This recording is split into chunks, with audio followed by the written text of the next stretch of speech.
Mr. Beast is killing YouTube. Well, not exactly killing YouTube. Let me explain. I'm going to level with you. First of all, it's 1 o'clock in the morning. I have been laying in bed trying to sleep for the past like 5 hours. Okay, I couldn't sleep. Having stomach issues. Not going to go into details, but you know what? I was like, you know what? I'm going to get up. I'm going to go downstairs. I'm going to record a video because it's on my mind and I've been thinking about it. And so I was like, you know what? Screw it. We're going to do it. We're going to record it in one take. We're going to do something. I would say this is completely different from my channel's perspective, but honestly, if you look back at my channel stuff in the past, it's not that much different. It's just stuff that I haven't done in a while. So this is going to be a rant video for a little bit. What is the state of YouTube in 2024? Okay, the state of YouTube in 2024. I can't watch YouTube hardly at all. I'm making YouTube videos expecting people to watch. I can't watch YouTube half the time because ads and sponsorships and it's all stuff that's been taken off in the past few years, especially. I think of some of my favorite YouTube channels to sit there and watch, and some of the things science channels and history channels and sometimes just plain entertainment channels. Viva La Dirtly, one of my favorite channels, and where they were at and where they are now. And I think about channels like Mr. Beast. Mr. Beast who gets billions of views. The guy is all over the place. He's got snacks and fast food restaurants and all this stuff. Become a superstar. And where he was and where he is today, and the bigger channels, the channels, film theorists, game theorists, you've probably seen them or heard of them. MatPat over there had built something from nothing, and over years these channels have grown into these massive media conglomerates, and now they're to the point where the videos that I'm getting on YouTube, the videos that YouTube is serving me on a regular basis. I'm turning them on. I click on the video, and the very first thing I see is 2 ads. Usually one unskippable ad, and then the second one is for the Taylor Swift Eras tour. And I'm trying to watch. I have to watch the first 5 seconds of it before I can click skip. To go on to the video, and then I get into the video, and a minute or two into the video, I get another ad, another couple of ads. Sometimes unskippable, sometimes skippable. And then a couple more minutes into the video, and it's a sponsorship. And today's video is brought to you by blah, blah, blah, blah, blah. And right after that sponsorship spot ends, another ad. It's ridiculous. And it's something that YouTube has really been pushing in the past year, especially, but especially the past few months. This wasn't a problem a few months ago because, I'm not going to lie, like everybody else on the platform, I was using an ad blocker for a long time, right? Because who wants to see that many ads? And then YouTube did this thing back in August and September, and they said, hey, ad blockers are against our term of service. So we're going to tell everybody, sorry, you can no longer use ad blockers. If you do, we're going to limit you, and then we're not going to let you watch YouTube videos anymore. And I was like, okay, whatever, fine. I'll deal with the YouTube ads. And I disabled my ad blocker on YouTube. Wasn't good enough. YouTube kept telling me, we see that you have an ad blocker installed, and ad blockers are against our term of service. I eventually had to completely uninstall the ad blocker so that I could even have some semblance of being able to watch anything on YouTube. And then I wound up not being able to barely watch YouTube videos because of the ads and the sponsorships and the marketing, the buy my merch and do this and do that and go to my Patreon and do this and it's because these large, massive channels, it's gotten to the point where they aren't just sustaining themselves. If you go to join my Patreon, if you buy my book on Amazon or go to buy my merch, which I don't know, I've got old merch. I don't know why you'd want it, but if you wanted to go buy my merch, anything that you do that supports, that sends money my way, it goes to paying my bills and helping with the upkeep of the channel and all that kind of stuff. These channels are so massive that they rely on this ad revenue, this Patreon revenue, all this stuff to pay employees, tens, hundreds, sometimes thousands, depending on how big the channel is, of employees and workers and people behind the scenes. They're running basically a television channel now. And it's gotten so crazy. It used to be, YouTube used to be for fun, and making a few extra dollars on the side was an awesome thing. And even for an individual creator now, if I got to the point where I had 1 million subscribers and I was making a few $1,000s a month in ad revenue, I'd be making enough to pay the bills and continue doing what I love to do. But these bigger channels, they can't do that. A few $1,000s a month to them, that's barely paying one person's salary. They have to continue pumping out videos. They have to continue doing all this stuff and having all these different groups of people working on these massive things. And with AI, it's gotten even worse because now you've got these content farms that have gotten even worse. And now you have to compete with the content farms. You have to do it's insane, the state of YouTube in 2024. And I don't know what the solution is. I've gone to watching. I still have Netflix, only because everybody in the house uses Netflix, right? That's the only service that I pay for. I've got HBO, but HBO Go, Max. I think it used to be Max, whatever it is now, but only because it's through my cell phone plan. And I'm thankful for that because I've started watching Friends for the first time ever. I had never seen Friends. I always, I grew up in the 90s and in the 2000s and Friends was big, but I never got into it. And now I've started to watch Friends. It's on HBO Max. So I go watch Friends.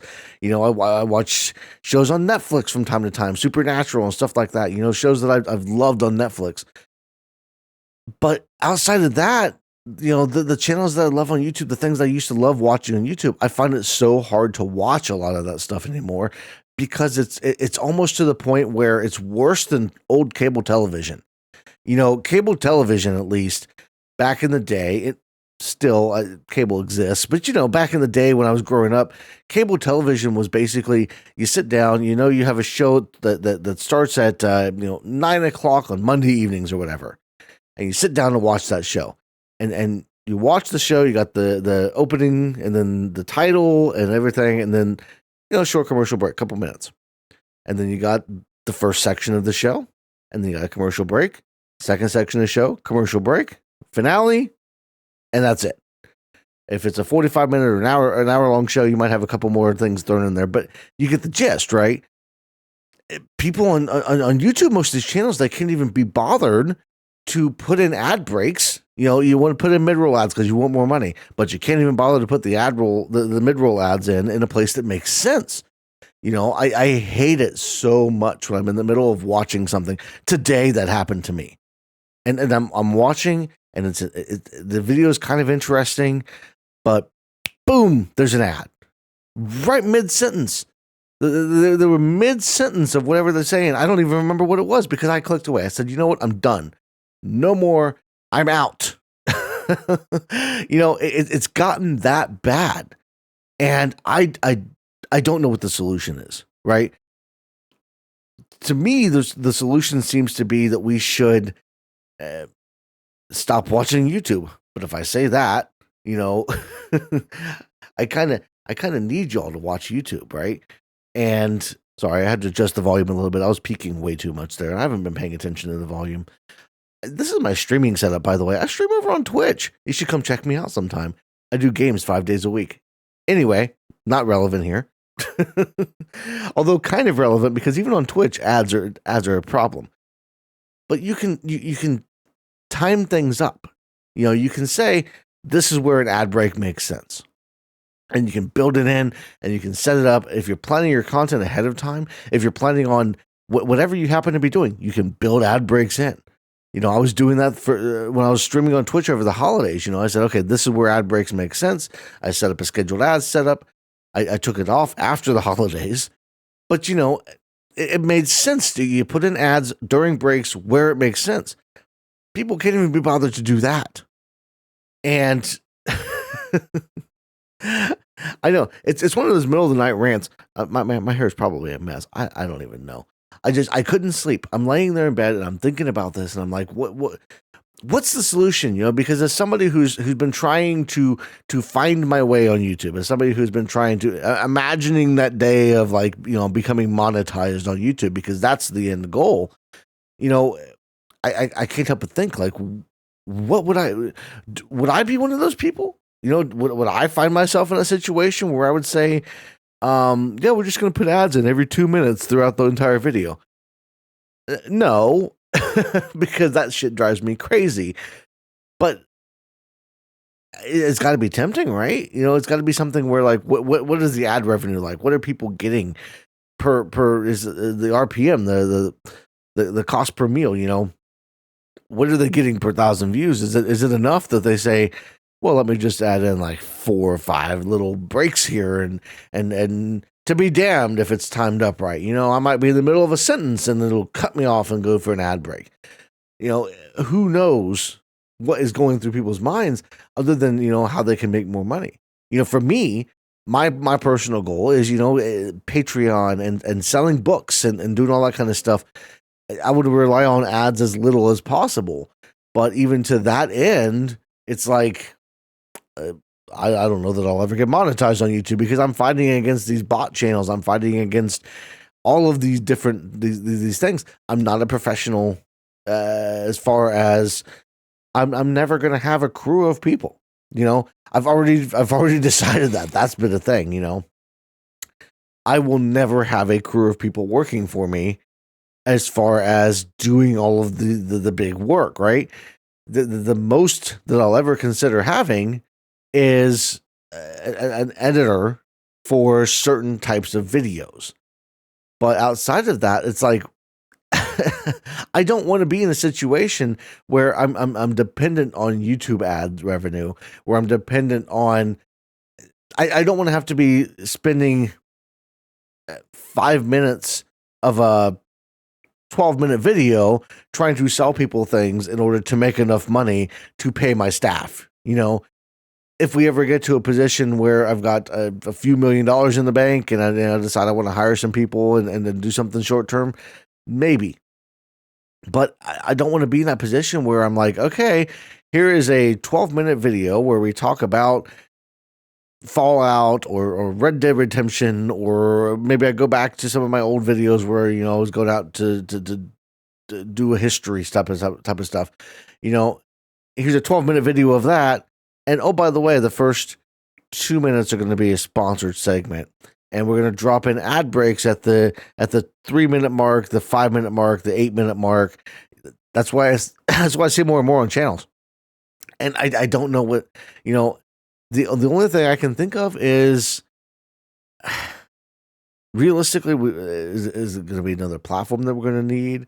Maybe it is channels finding other sources of revenue. But then again, YouTube's got to get their source of revenue. What's the solution? They've got YouTube Premium that they keep pushing, and YouTube Premium is a big deal now, especially since they canceled ad blockers. I have gotten so many reminders of come back to YouTube Premium because I had the free trial back in the day, and like, oh, you don't have ads if you're on YouTube Premium. I don't have $14 or $15 a month to plop down on a membership to YouTube. Especially when that money isn't going to be going to the creators that I actually think deserve it or that I want to go to. There are creators that I don't mind sitting through some ads for. I don't mind sitting through a sponsorship read. There's creators that if I had the funds available, and I have in the past, wouldn't mind donating to them, joining their Patreon. I've been on, I'm knocking my stuff around. I've been on my share of Patreon or patrons over the year, And whenever I'm able to, I don't mind doing that for especially for smaller creators who I know that the money actually means a lot to. These big conglomerates, these big channels, the Game Theorists channel, Matt Pat and all of them over there, they've grown so big now, and they've been bought out, and they've become this massive corporation basically. And we're seeing this with more and more of these channels because these companies have found like, oh, okay, this is a way we can make some money on YouTube, by putting stuff out there and by buying up these little channels. I don't know who owns all of these companies. I've never done a deep dive in that. I don't do that kind of stuff. Maybe somebody out there can do a deep dive into, who actually owns these channels that are buying, or these companies that are buying up these channels on YouTube, and what's their end goal? Because it's getting worse and worse, and I want to see something positive. I want to see something good come out of it, but I don't know where to go. So that was my rant for for the middle of the night, and I'm gonna upload this on YouTube, and people will get through the first like 10 seconds and be like, "Who the hell is this guy? What is he doing?" You know, if you made it this far in the video and you aren't already subscribed hey, subscribe to the channel. This, like I said earlier, I'd like to say this isn't my normal type of video, but I don't really have a normal type of video, okay? I do a lot of gaming stuff. I'm on Twitch 5 days a week. I've got a whole bunch of gaming shorts that come out constantly, every single day. I've got gaming videos. I've got philosophy and ethics gaming videos. Like I've got a conglomeration of stuff, and I'm gonna start doing more like this when I get frustrated about something, when I'm thinking about, when something's on my mind. Probably more middle of the night type of stuff, just like this. But that's all I got. I just wanted to get that out there. I wanted to get that off my chest because it's been bothering me, and I've been wanting to talk about it. So that's where I'm going to leave it. Thanks. If you made it this far, subscribe, like the video, comment down below. Let me know what you think about the future of YouTube and where we're at in 2024. Otherwise, hey, come check me out on Twitch, and I'll see you on the next one. Have a great rest of your day, night, whatever it happens to be.